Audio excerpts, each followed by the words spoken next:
এই কনকনে শীতের ভিতর মানুষকে ভুট্টা খেতে দেখে আমারও মন চাইলো ভুট্টা খেতে, তাই চলে আসলাম ভুট্টার দোকানে। ভুট্টার দোকানে আসার পর আমার ভাবসাবই আলাদা।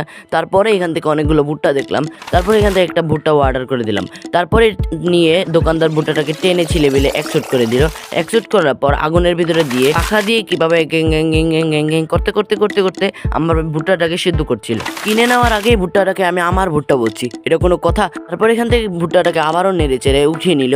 উঠিয়ে নেওয়ার পর এখানে হাজার রকমের হাজার কোটি জাতীয় মশলাপাতিগুলো মেখে দিল। তারপর একটা প্যাকেটের ভিতরে উঠায় আমার হাতের ভিতরে ফিক্কা মেরে দিয়ে দিল। ভুট্টাটাকে হাতে নিয়ে খোলার পর দেখা মিলল হাজার কোটি মশলাপাতির। তারপরে আমার রাক্ষসের মতো মুখটাকে হা করে দিলাম। আসলে আমি দেখা যতটা মজা ভাবছিলাম আমারই ততটা ভাল লাগেনি। তারপরেও টাকার জিনিস ফালানো যায়, তার জন্য আমি আবারও শুরু করলাম আমার ঠুসানি। তারপর এখানে ঠুসাইতে ঠুসাইতে চলে আসলাম এই দোকানে।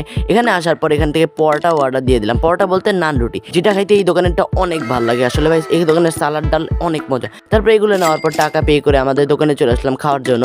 এখানে আবার কিছু রুটি ঠুসাইলাম। খাওয়া দাওয়া শেষে আমি আমার আদরের বড় ভাইয়ের সাথে হাঁটতে পেরেছি। আজকের মতো বিদায়, আল্লাহ হাফেজ।